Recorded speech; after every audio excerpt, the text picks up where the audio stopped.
una manifestazione, quella di oggi, che cade in un momento in cui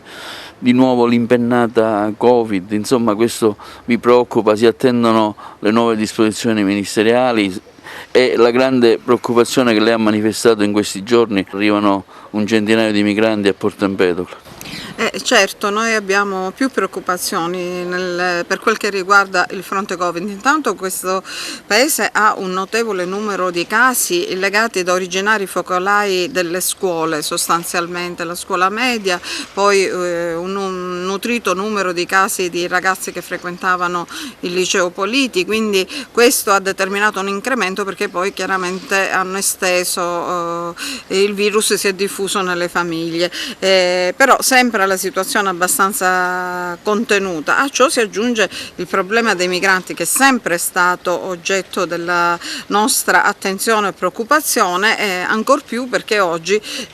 oltre a un problema di virus ci potrebbe essere anche una dinamica di ordine pubblico e di sicurezza pubblica per quel che riguarda, abbiamo visto, gli attentati terroristici a Nizza, quindi davvero è un problema che va attenzionato e va risolto, perché è inconcepibile che ci sia una tensostruttura a pochi metri da una scuola media o da una scuola elementare con un afflusso così grande di immigrati. È come se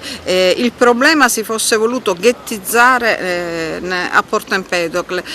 concentrando su di noi tutto il carico di quello che è il fenomeno migratorio. Oggi scendono circa 70 immigrati dalla nave Allegra, che hanno scontato chiaramente la quarantena, però c'è tutta una serie di altre evenienze e il problema va affrontato alla radice per evitare che la prossima estate o la prossima primavera ci troviamo punto a capo. Vero è che con queste giornate già ieri sono sbarcate 400 persone a Lampedusa e io mi chiedo in che modo saranno poi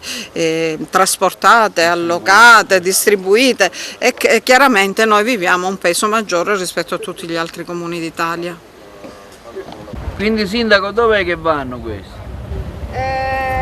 Questi sono 79, stanno scendendo e andranno direttamente in altre zone, quantomeno non a Porto Empedocle, non so, forse in altre province. Mi dicevano che questa sera ne arriveranno altri però 29 minori non accompagnati col traghetto, e quindi